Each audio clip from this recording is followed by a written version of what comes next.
Phil, what's going on, man? Good to see you. How you been? Uh, Good to see you. It's been a long time, huh? When we have we seen the What? last time? It I, 2017 in Sri Lanka. I don't know. You would know more than me because you probably like set your trips and you know the exact date. It's just like I never know what time of year I met somebody, but was that it was must have been 2017, 2018 in the spring, right? Yeah, around. Yeah, Yeah, and we met each other at Sunshine Stories at yeah. On my surfing trip, Austrian yeah. surfing. That's a rare thing you see. Yeah, it's not. It's you got to get away from the rivers. The river surfing gotta get to the ocean. Yeah, even the river surfing is a small thing here. We get away from snowboarding and skiing. That's the main thing we do I here. know, and I saw that you were just in Chamonix getting some good snow, huh? Yeah, we were quite lucky regarding the snow, and the weather was a little bit tricky. It was quite windy, so we couldn't do all the stuff we planned.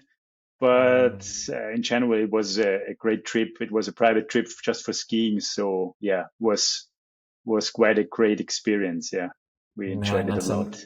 that's amazing. That's amazing. Well, man, let's we can get into it and do a little. Maybe if you want to do a little introduction of just like who you are, your name, where you're from, and like kind of what you do for work, and then we can just kind Hmm. of speak more about it from there.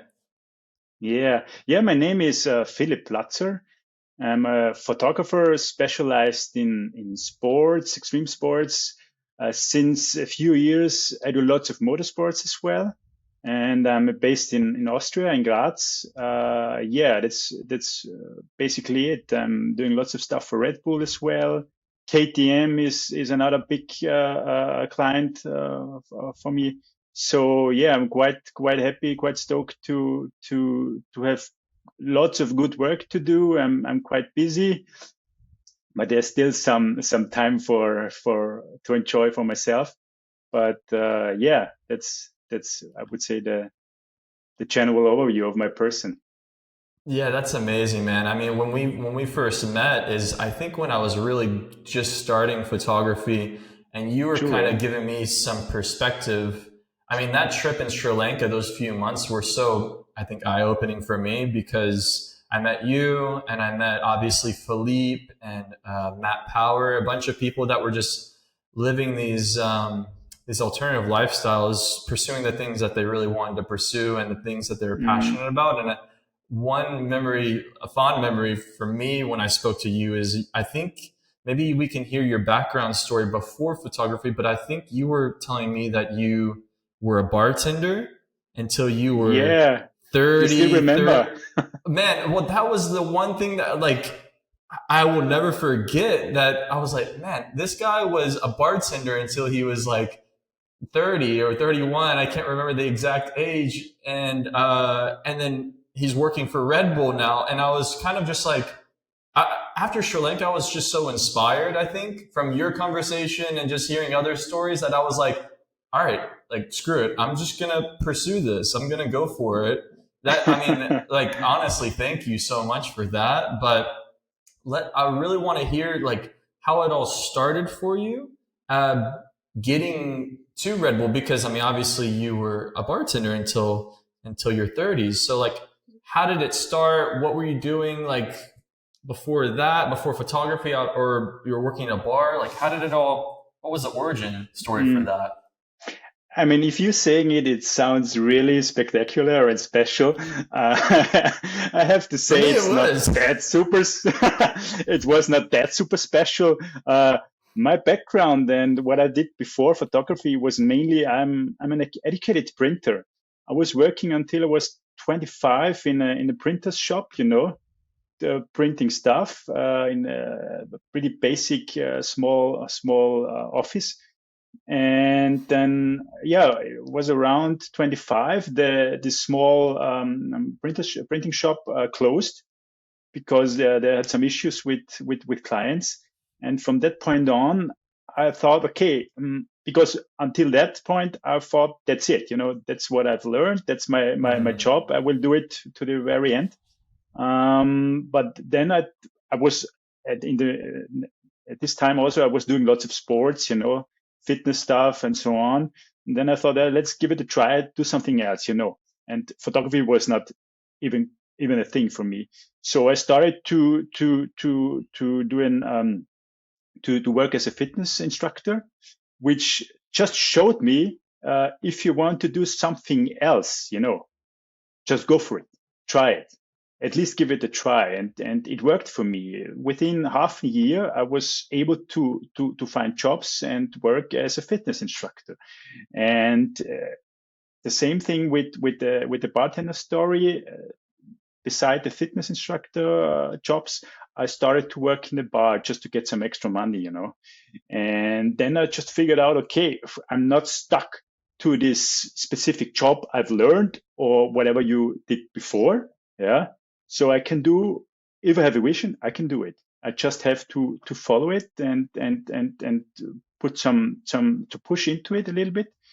And it totally worked for me. And the I just telling you this story with my super correct English. Hope It's you get it great somehow. English. uh, that just showed me, yeah, everything is possible. Just give it a try. And then photography started to become a thing for me. I was always interested. It was always something I really, really adored somehow.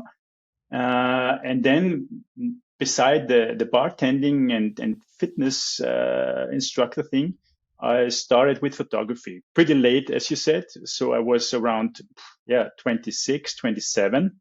And then I did this side by side until I was like 30. And I also had a friend. He is still a really good photographer, specialized in studio stuff, fashion, architecture, stuff like this, in my hometown. And he was always a good friend. And I just asked him, I gave him a call and said, hey, listen, I want to improve my photography. I want to learn. Do you need some help? Maybe I just can assist you or do some retouching Hmm. for you and so on. So I started to work with him, for him. Uh, did the retouching, did assisting, learned about lights and stuff.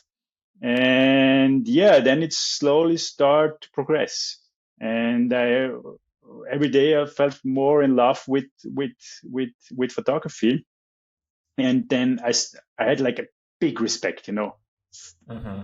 for all these photographers. I was always like not sure if I can ever do it as a main job or earn money with it. And I really waited until, let's say, I did it at least for 3 or 4 years, just assisting, and doing my hobby and Wow. earning money with the bartending and making drinks. And then when I turned 30 around, must be 30, 31, I decided, okay, let's go pro. Let's give it a try.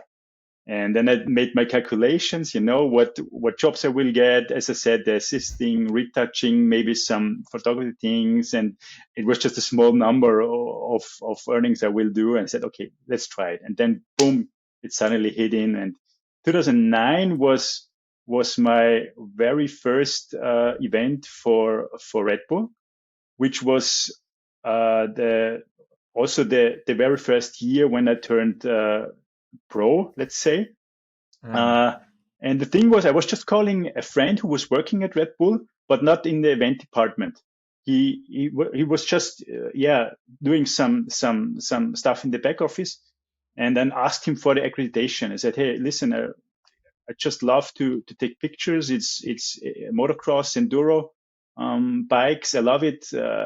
Is it possible to get me the accreditation that I'm able to shoot there? And he said, hey, we will see. I will give it a try. And within a few weeks, he just called me back and said, hey, I have an offer for you. You can be kind of a test shooter for us. So you get all the access. And in exchange, you just offer us a few pictures. And this was more or less the step into it. Yeah. And then people got to see my pictures. They were happy, which I don't understand yet because the pictures were crap.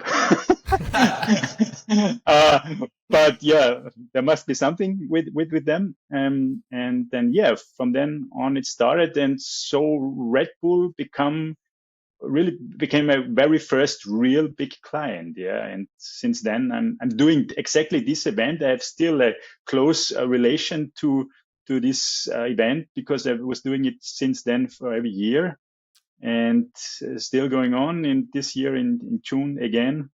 I will push there and give my best. it's Wow, man. I didn't mention the event is called the Red Bull Hair Scramble, the Red Bull Hmm. Erzbergrodeo. It's one of the biggest single day hard enduro races in the world. Wow. Yeah, it seems like a lot of the stuff you're shooting is like motocross and like Yeah. sport cars and all of that. It's incredible, like starting out, not doing photography for so long, and then getting a client like Red Bull, and then now they're like mm your main client. It's just amazing. It's mm just mm. incredible. I mean, people often ask me, "Hey, how do I become a Red Bull photographer? How do I get Red Bull as a client?"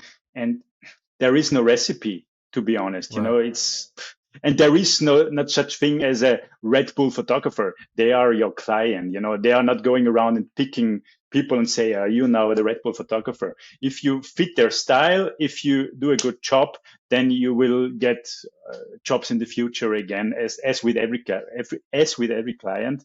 And they obviously, they have like such a big range of events and athletes and sports to shoot. So yeah, if you're doing well, there is plenty of jobs if you are lucky to come in.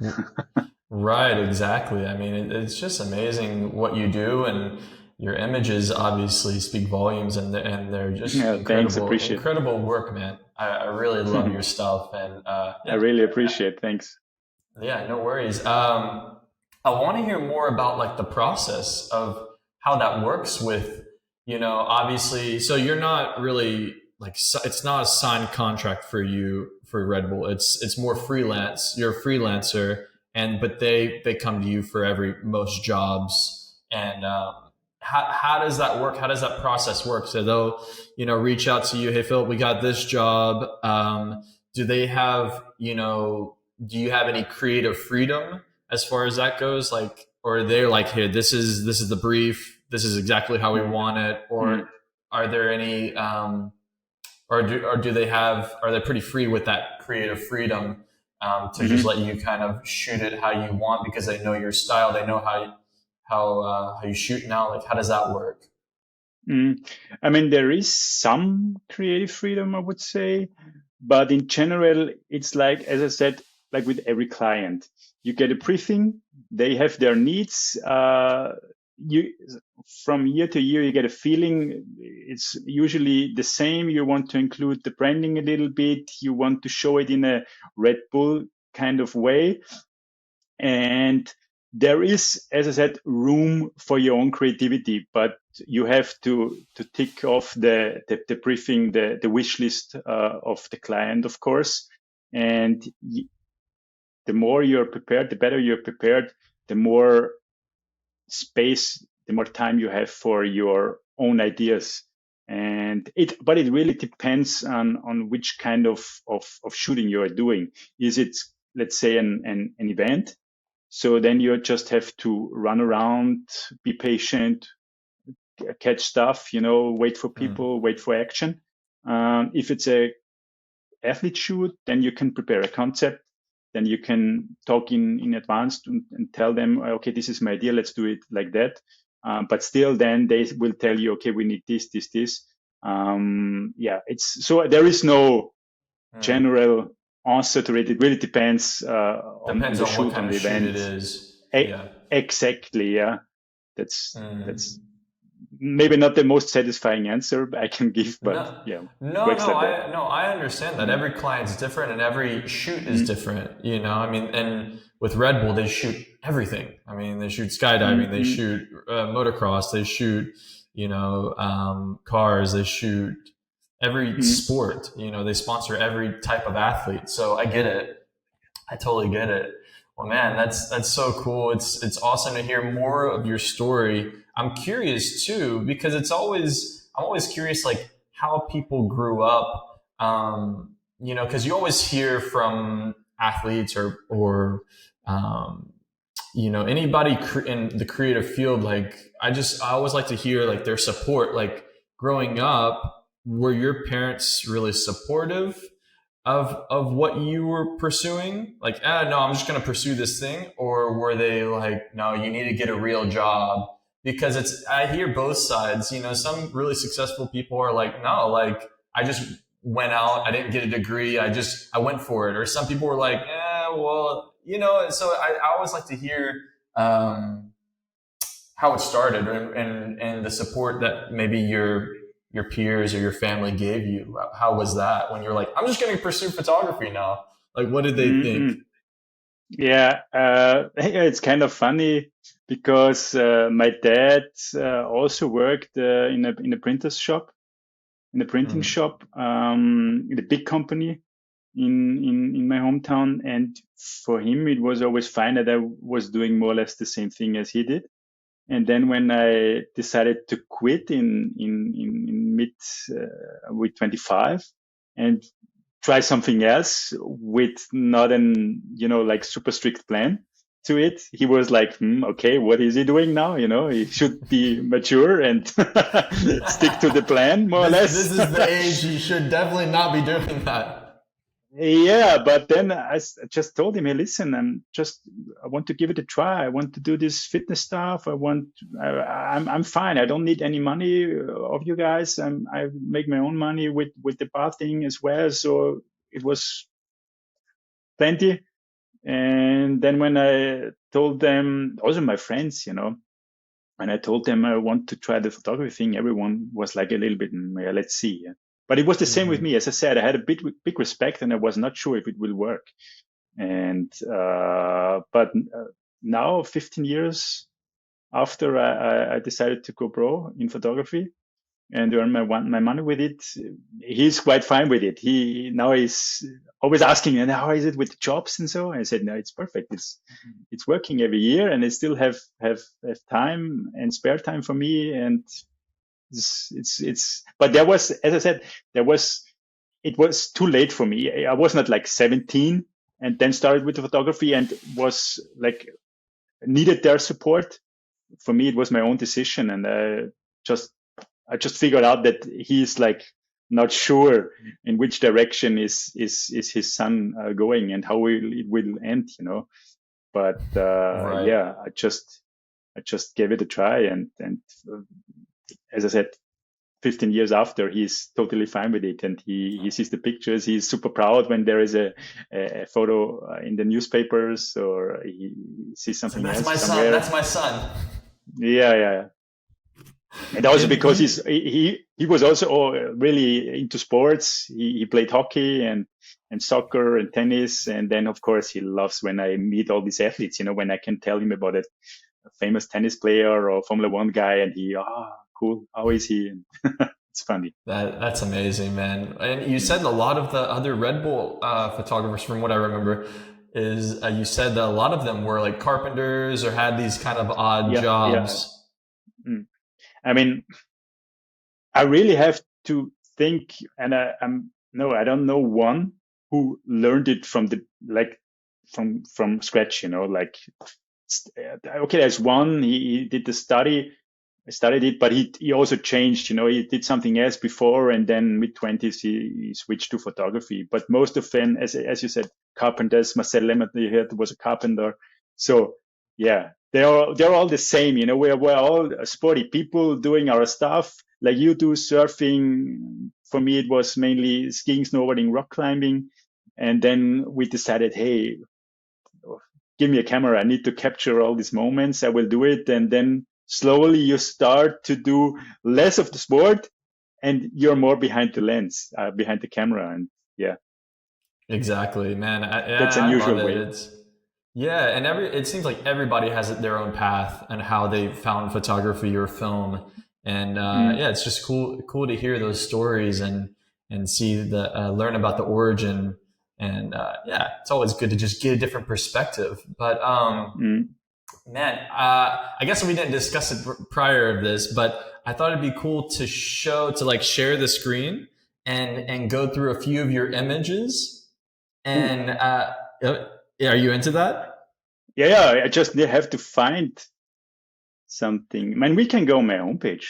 No, no, no, no. Easy. It was so it would be through my screen, and I would share it, and I already have the images up, Ah, like a few of okay. the images. Yeah, Oh, perfect. yeah. No, no, no. You don't have to do anything. I guess I should have told you before this, but I thought it'd be cool to show a few of the images that you've captured because since this is a video stream as well, it'd be cool to people might want to see some of the images as we're speaking about it. So let me pull this up and and we'll talk more about them. Can you Yeah, see I this? yeah, I can see. Okay, I cool. knew that this one will come first. Yeah, well, I mean, it's literally like the most, it's such an iconic image. Mm, Yeah. Oh, I think it's the first photo on on the action website, on your website as well. So I was like, yeah.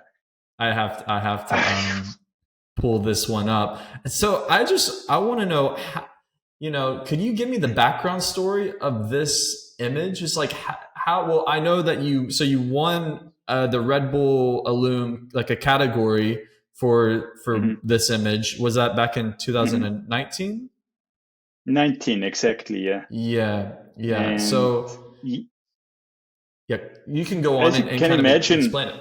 yeah, as you can imagine, when the picture speaks for itself, it was one of the hardest shoots I ever did because maybe you already had this experience. You get a call or an email from a client and they explain a concept or a shooting to you, and you think, okay, what the hell? How will we? Okay, let's do it. And then afterwards, you still start to think. And they told me about this. They said, hey, we tried to do the world record. It should be the longest swing, which I think the rope is 150, 170 meters long around. Wow.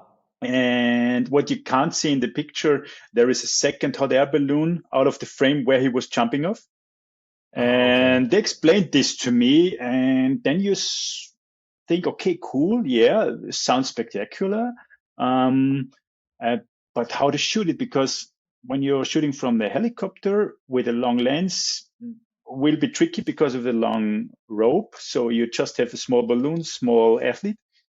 And then the athletes manager just told me, yeah, yeah, no worries. We have a second photographer with us. He's jumping with them and taking pictures. And then I just thought, okay, then he will probably, or for sure, will do the money shot because I'm just stuck to the balloon, and it will be tricky with the perspective.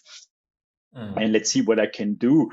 And yeah, then we had our first tries. And as I said, you're just stuck to this square meter, basket, and Mm. you can't move. And the first thing what you do as a photographer is changing perspectives, Right. getting different angles. It's not possible. You're there, and it so much is going on there. It's constantly moving with the wind. You're shooting with light, against the light. So horrible. And I did everything. I tried everything. In the beginning, I was just shooting out of the basket, which was not working because he was just falling down, for the first 2 meters. So there is no tension in the rope. Yeah, you don't see the horizon, the sky. You just look down, even with the Right. fisheye lens. Then I decided, okay, I have my harness, my climbing harness. Let's give it a try outside of the basket. So I even hooked myself in, climbed out of the basket in 1,000 meters of height. It was completely surreal. I was like, You didn't okay, I have a don't think parachute. no, no parachute. The skydive team afterwards told me, "Hey, we wouldn't do this without a parachute." I said, "Cool, thanks that you tell me this." So but I was not thinking. I was just thinking about getting the shot. And try Mm. different stuff to get at least a little bit further away from the action to get the scene in. And it was also not working. So I was a little bit frustrated already and scared that it might not work because we had just 3 days of shooting. It was just possible early in the morning and late afternoon because of the wind. So during the day, there was more or less off just for some portraits and preparation. And altogether, it was 8 to 9 tries. And half of the tries I have to be in the other balloon because I had to make room for the video production. So they jumped 2, 3 times, and I still had no idea how to capture it properly. Yeah, I had pictures, but far from the image you see. So I was super lucky that I still had a monopod in my car from a recent motorsport shooting for my long lens, Hmm. and also some radio triggers. And then I had the idea, okay, let's put the camera on the monopod.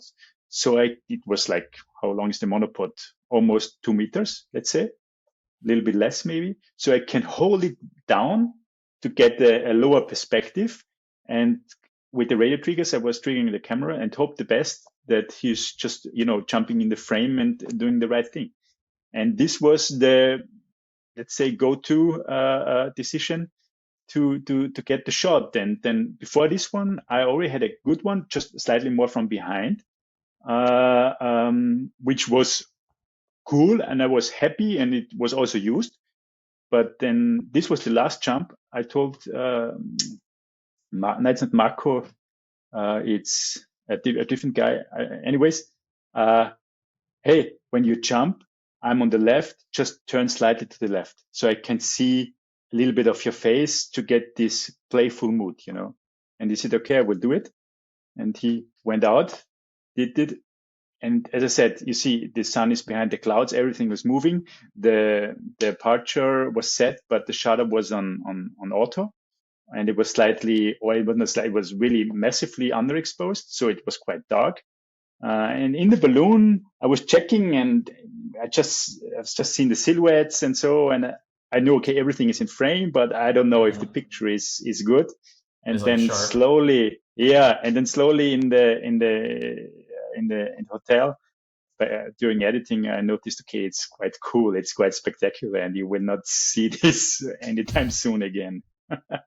But it was, as you can imagine, it was super hard until the end. I was like sweating and thinking, "Fuck, how should I capture it?"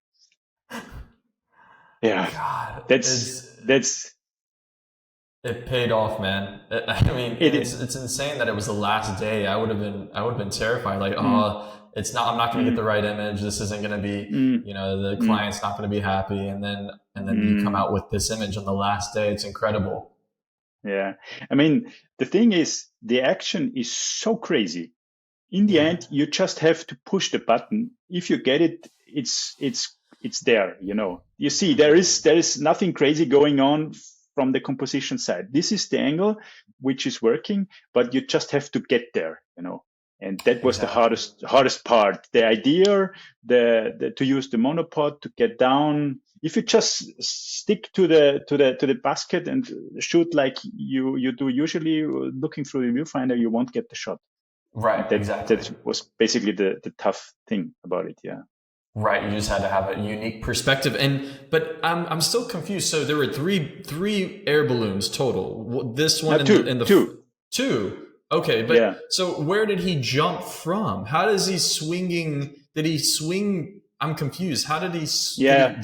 On yeah. on the right side, outside of the frame, was the second hot air balloon. He was sitting on the basket of the second hot air balloon with Okay. the security attached with the, how is it called, carabiner, Caribbean. like Yeah. the climbing hook. Yeah, yeah. Yeah. So, and then when everything was lined up and perfect, and the tension of the rope, he just unsecured and jumped off. And everyone in the balloon was ready to shoot. Wow. Just incredible, man. Mm. So cool. Love to hear your side of it and how you got the shot and that you didn't Yeah, that you didn't die from trying to get outside the air balloon. and the cool thing also about this picture is because this is what we are doing and what we want to achieve. That Hmm. people look on a picture and just stay, and say, what the fuck? Yeah. How is it How? possible? Yeah. And as you mentioned, during the prize giving of the Red Bull Illume in 2019, everyone was coming to me and asking for the story. I told the story at least 13 times, How did you get the picture? And where have you been? Was it a drone? Was it a helicopter? I said, no, it's too Right. close. It's not possible. Yeah. Where are you flying? Wow. Where are you jumping? It was crazy, yeah. That man, that's amazing. That year you won two. You won two awards, right? Yeah, it was that one, and the second I one yeah, I think was I have it. I think I have it here. We can talk about yeah, that one as well. yeah. That one Yeah. was as kind of a special prize from the sponsor from SanDisk, and they just selected from all the shots from the prize giving for their special prize. It was not a Mm. categories; it was just for SanDisk. Just it was still I was still stoked to win it. Yeah, but it's a tricky question. Um, how many shots do you think were taking to get this picture? Is this a question for me?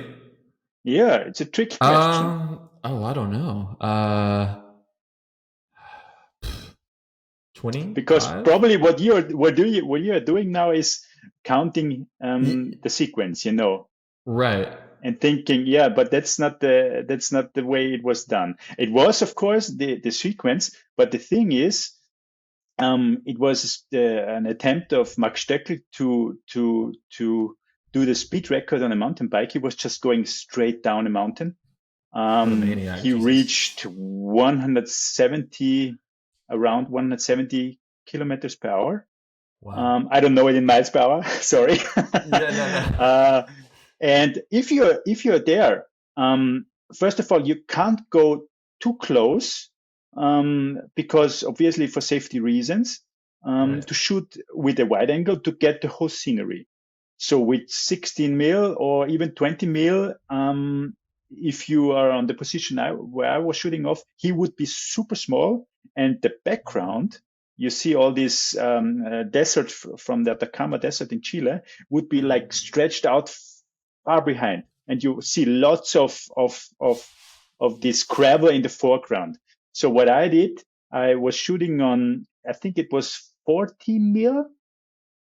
Then before he came, I started doing verticals like panorama shots, bup, bup, bup, bup, from the top left to the right, and then again under the horizon, the same thing back to the left. It was like a stitching, just a panorama without the athlete. Right. At least, yeah, I think it was 8 shots around. And then I just kept the position, everything the same. And when he was coming, I just panned with him, catched him, and then I stitched all together in Photoshop to get this, yeah, feeling impression with the backdrop, with the desert still coming closer. And this wouldn't be possible with the 16 mil lens. No. It would be too wide. Yeah. But how many images did you actually shoot of him? I have to count it by myself. I think it's at least 40, 50. Oh my god. Let's see. Now, No, 30 to no, no. You 40. don't. You don't have to count, but it looks. Yeah. Yeah. Yeah, it was 30 a to lot. 40. It's for sure the longest sequence I did. Did you And in the shoot that back, with? Yeah, go in on. the back, you can see the our base camp, where there's Ah, this kind of A, and then on the yeah. left there was our base camp. It was the altitude was 3,500 meters. So it was really, really high up in the desert. Wow. How many days was this shoot? We've been in Chile almost a week, and we've been in the desert for the project for, if I remember right, 4 days, 3 or 4 days. Mm, wow. Just incredible, man. I think you showed me this image. No, no, no. When did you shoot this? Was this 2019? No, I did.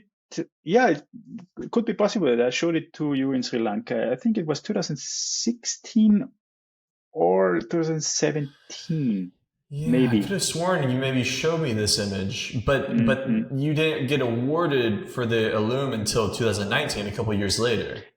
Yeah, with the Loom is happening all every 3 years, I think. So Oh, in okay. 2019, you were allowed to use images 3 years ago. I see. I see. Mm. Wow. Just incredible, man. And taking away two awards. Surely that hasn't happened in a Yeah, Red I Bull was Illume, stoked. maybe. No, it Yeah. was. I was not the first one Oh, doing you weren't the this. first. No, no, there was so many good photographers. I was so happy and stoked to meet all of them, and talk to them and made Right. some good friends there. And yeah, there you still get humbled, when you see all this great work there. Yeah, yeah, I'm sure, man. That is amazing. What a cool story. Well, I have one more. We can run through it real quick. I really like this shot because well, it's obviously different from the two other ones, and I know how much you love Mm, like motocross and cars, and I just would love to hear a little bit of this story as well, and how you got the shot, and mm, what was the story behind it. mm. There is, to be honest, not like a super fancy story like the ones before.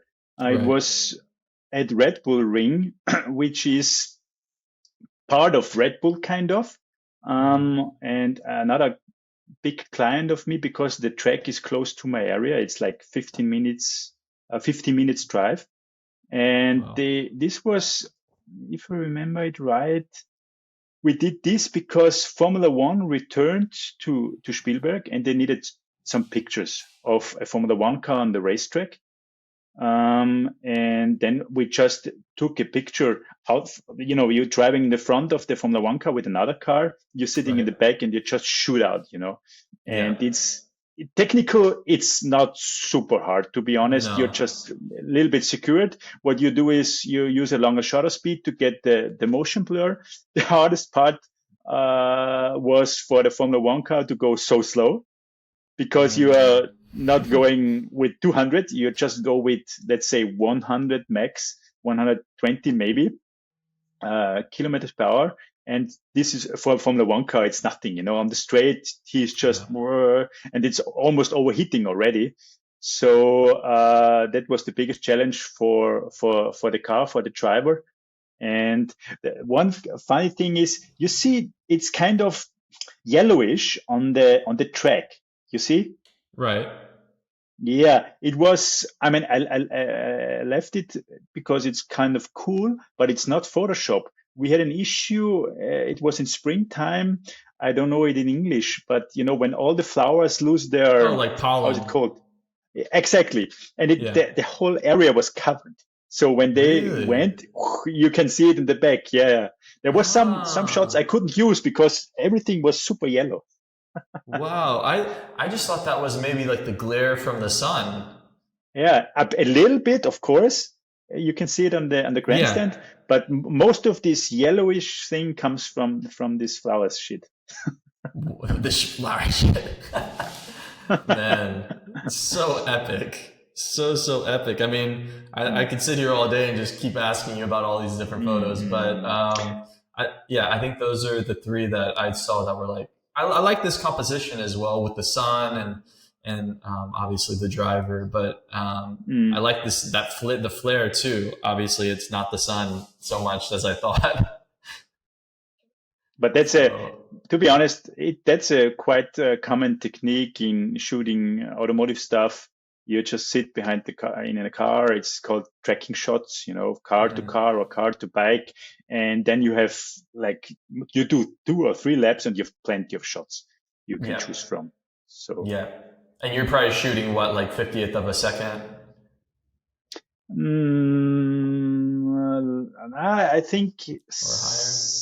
100 of a second Okay, is yeah. because everything is still shaking a little bit. So Yeah, you yeah. have to be safe. Yeah, it was 100 of a second, I think. Okay. Yeah, perfect, man. That's just incredible. Well, here, I'll get out of this and That's so cool, man. So Uh, epic. Um, Happy you like them. yeah, well, I like all your images. They're pretty incredible, man, and it's such a cool story from how you started to now. It's impressive. So I want to know one question I really wanted to ask is obviously you have so many images. What image are you most proud of? You think, and for what Yeah, reason? I think you What? know the answer already. Yeah. I think so It too. is the mega swing. It is the balloon shot. Yeah, Um, for obvious reasons, it was so hard to get it. I was so nervous. I was so, yeah, I had to push through the shoot to get it, and it totally paid off. And I'm still proud of it. And as I mentioned, when people look at it, they are just like, what is going on? Everyone. And yeah, and it was also a learning for me, because for sure you had this experience already. When people ask you for a shooting and you're not super sure about it, and you're not confident, can I make it? It's like uh, something new, something I haven't done before. I can fuck up, and yeah, this typical feeling in your stomach that you're say it's safer to say no, so you're not like fucking it up. But from that point on, I just figured out, just go for it. yeah. Because what can be the worst thing that happens? And another good friend of me, Lawrence Holder, he's like a multiple winner of Illume as well. He just said to me, "Hey, listen, Philip, did it ever happen that a client said to you, 'No, we can't work with this'?" Never. This is usually Wow. never happening. Always something is possible, and you usually do your best. And from Yeah. that, with that experience, I just figured out, okay, even when I get the email and I'm already again want to say no because it's ah, tricky or something I haven't done before, go for it. Give it a try. And usually these are the best images, because the stuff you shoot, you're used to. I wouldn't say you lose the focus, but you're not pushing as hard if it's something really tough to shoot. Right. Oh man, that's such good advice. Honestly, it's yeah. I feel like if you stay stagnant in the work you're comfortable in, you don't Yeah, produce your best work. You gotta get outside your comfort zone, and obviously you do that a exactly. lot. And I did a talk during the pandemic. This was my topic: shooting outside of the comfort zone. And the point was not to hang out of an helicopter upside down, yeah, because the comfort zone, it really depends. For some people, they leave their comfort zone when they lay on the ground, you know, Yeah. and then you just tell them, hey, try something else, yeah, or work with a new client you're not sure about. So leave your Hmm. comfort zone to make the bubble bigger, and grow as a photographer, and learn new things. But as soon as you start to stuck in this, you're stuck in this comfort zone, you won't have any progression anymore. No. Yeah. You lose. You lose probably motivation and Mm. yeah. I get that. That's great advice. Honestly. Man, I really want to ask you. It's already 40, almost 45 minutes. That went by quick. So I won't take too much more of your time. I know you got your shoulder and you got All good. but I really want to know what advice would you give? I asked this on the last podcast too to my friend I had interviewed. What advice would you give to maybe like younger you, like your younger self?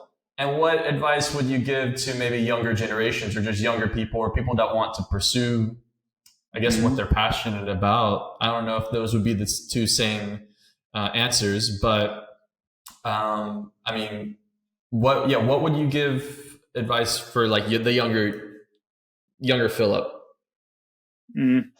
Uh, I would say try follow your passion. It sounds obvious and easy, but for me, I was always, and probably I'm still a little bit, I need some ass kicking from outside and some push from outside. It was the same like with my story. The office closed, and that was the reason why I tried something else. If the office wouldn't have closed, I would probably still work there. Worst case scenario, because Hmm. so if you have something in your mind, and if you want to try something else, go for it. What can go possibly wrong?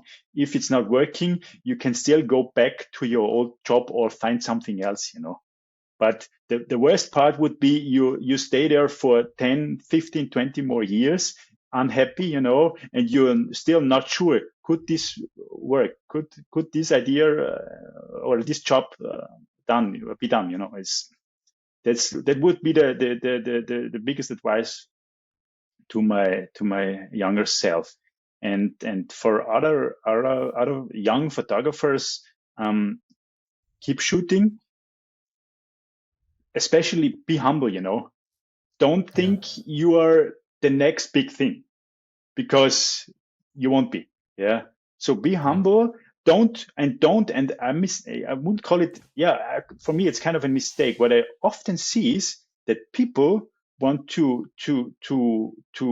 raise their work by looking at other work from others, which is not as good, and then they think, I'm better. Yeah. You will always find a bad photo, and then you can say, of course, mine is better. Look on a good picture and think, what did this photographer do to make it better? How did he go there? How did he become a photographer like this? So don't look back to, let's say, bad photographers, if such thing exists. Look to the good photographers and be inspired. Right. Exactly. No, I know it's the same. It's for me. It's like it's always just try to stay humble. I always still try to Mm, just always ask questions, and everybody has such a unique style, and I love to ask questions to you or any of mm, my friends. I think it's important to always just ask questions mm. and don't let your ego get in the way. Yeah, and don't I'm always really carefully by judging the images, because Right. of course, especially in days like this, with social media or Instagram and so on, you name it, you often see images that are not like super crazy and super special, and then you might think, I can do better, yeah. But you Right. never know about the situation and the setup. Maybe this was the best you can get out of it. And Exactly. yeah, that's what I mean when I say humble. Yes, don't judge and say, okay, I can do better. Tuck, tuck, tuck. You never know. That, yeah, You you, never you know the never. backstory. No, no, you don't, man. Well, man, I love all the advice. It's awesome to catch up with you. I can't believe it's really been this long. I need to. You guys, You're when welcome. I left you guys, when I left, or you guys left Sri Lanka, you're like, come visit. I'm like, yeah, I will. And I still, I still haven't. I need to get over to Austria and come see you Yeah, guys. let me So know. I will. I promise. I may be back in Europe next month for a couple months. So if I do, I'd love to come see you and Alex and catch up. Cool. Amazing. So, well, Philip, man, thank you so much. You're such a legend for doing this, and I think a lot of people will love this episode and hear your perspective. And man, I really appreciate it. Thank you. Same here. Thanks for having me, and I hope I didn't I told you too much shit, and my English is, as I said, tricky and funny sometimes, but you get the story, you get the point. Man, no, I think like Austrians, Germans, I feel like you guys are like so not Don't self-conscious, put but you Austrians and Germans in the I same know, bucket. I know, I know, I know, I know. But like, yeah, it's you both. But I noticed it from both of you guys. Like, you guys always say, "Oh, my English isn't good," but it's like you guys speak such good English, so you're like thinking about it too much. I think your English is great, so don't think about it too Thanks. much. I I will do. promise. It's a And good advice. I will never compare you to a German ever again. Don't worry. That's important. Yeah, yeah. Okay, I need to put that in my notes. Cool. Hey, Oh, Philip. Well, good to see you, man, and hopefully I'll see you soon in Europe. amazing. All You let me right. Talk know. to you soon, brother.